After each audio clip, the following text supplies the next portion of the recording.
तरीके से आज से 3 साल पहले वो पूरा घटना चक्र घटा, मुझे तो वो मौका भी नहीं मिला कि मैं आखिरी बार कार्यालय को, घर को, जहाँ से मैंने राजनीति की शुरुआत की, जहाँ पे मेरे नेता, मेरे पिता आदरणीय रामविलास पासवान जी ने रहकर, जहाँ से उन्होंने तमाम रणनीतियाँ बनाई, मुझे या मेरे परिवार को वो मौका तक नहीं मिला कि एक बार आखिरी बार आकर हम लोग घर को देख तो जाएं या इस जगह को देख तो जाएं।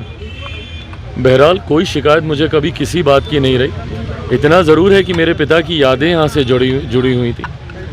कोई मेरे मन में ये भावना नहीं थी कि मुझे वापस चाहिए। मैंने हमेशा माना है कि इंसान को सिर्फ अपने कर्म पे ध्यान देना चाहिए। आप अपना काम करते रहिए, ये सारी चीज़ें आनी जानी हैं, आज मेरे पास कल किसी और के पास। बट हाँ, बस वो जो यादें हैं वो आपसे कोई नहीं छीन सकता। वो यादें कल भी थी, आज भी हैं, और मैं मानता हूँ कि मेरे पिता का आशीर्वाद हमेशा मेरे साथ है, जिसने मुझे हर परिस्थिति से लड़ने का, हर परिस्थितियों को पार करने का मौका दिया। पिताजी का आशीर्वाद ही है कि आज फिर से ये कार्यालय आपको मिला है। ये मैं ज़रूर उनका आशीर्वाद ही मानूंगा, क्योंकि हम लोगों ने कभी, हाँ इतना ज़रूर था कि पिछले 3 साल से बिना किसी कार्यालय के हम लोग कार्य कर रहे थे। आप सब ने मेरा निजी आवास भी देखा है, वहाँ पे व्यवस्था ऐसी नहीं है कि सुचारू रूप से सारे कार्य हो सके। ऐसे में इतनी चाहत हम लोग की ज़रूर थी, और बिहार सरकार से ये मांग हमने ज़रूर की थी कि हम लोग को, लोक जनशक्ति पार्टी रामविलास को कार्यालय आवंटित कर दिया जाए। पर मैं उनकी मजबूरियों को भी समझता हूं, क्योंकि एक लंबे समय तक पार्टी के पास, हम लोग के पास ना कोई सांसद था, ना कोई विधायक था। संभवतः शायद ये कुछ रिक्वायरमेंट्स हैं कि एक बेसिक नंबर ऑफ रिप्रेजेंटेशन होना चाहिए अदर इन द असेंबली और इन द पार्लियामेंट, जिसकी वजह से अभी तक हम लोगों को कोई भी ऑल्टरनेटिव, वैकल्पिक कार्यालय हम लोग को आवंटित नहीं किया गया था।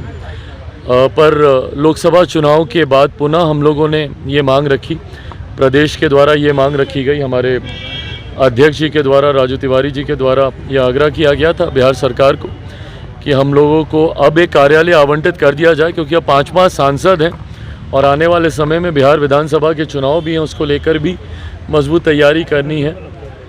अब इसको संजोग ही बोलिएगा कि वापस हम लोग को वही कार्यालय आवंटित किया गया जहाँ से मेरी यादें जुड़ी हैं, एक लंबा समय जहाँ पे मैंने बिताया था। क्या लग रहा है, बंगला भी आप वापस लेंगे चिराग जी? बंगला जो टूट गया था वो बंगला भी?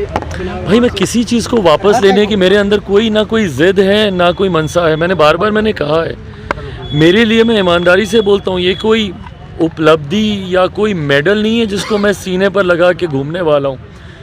मुझे एक कानूनी प्रक्रिया थी, जो यहाँ पर थे, कानूनी प्रक्रिया के तहत उनको खाली करना था, किसी और को मिलना था।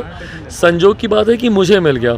मैं अभी तक कृष्णापुरी के अपने घर पे कार्यालय चलाकर काम कर रहा था, अब मैं यहाँ पे कर लूँगा। यहाँ पे सुविधा थोड़ी ज़्यादा हो जाएगी।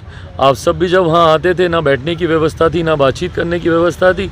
यहाँ पे वो व्यवस्था, पार्टी के नेताओं से, कार्यकर्ताओं से बैठकर बातचीत करने की, वो व्यवस्था थोड़ी सुचारू रूप से हो जाएगी। काम मैं कल भी कर रहा था, काम मैं आज भी कर रहा हूँ, काम मैं कल भी करता रहूँगा। जगह ये हो, कोई और हो, उससे फ़र्क नहीं पड़ता।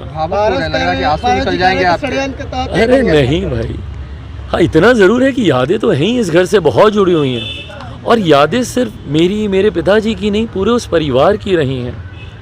मेरे चाचा जी के साथ मेरी यादें यहाँ पर बहुत सारी रही हैं। उनके साथ भी मैंने बहुत समय, इस घर को बिना उनके मैंने कभी सोचा भी नहीं था।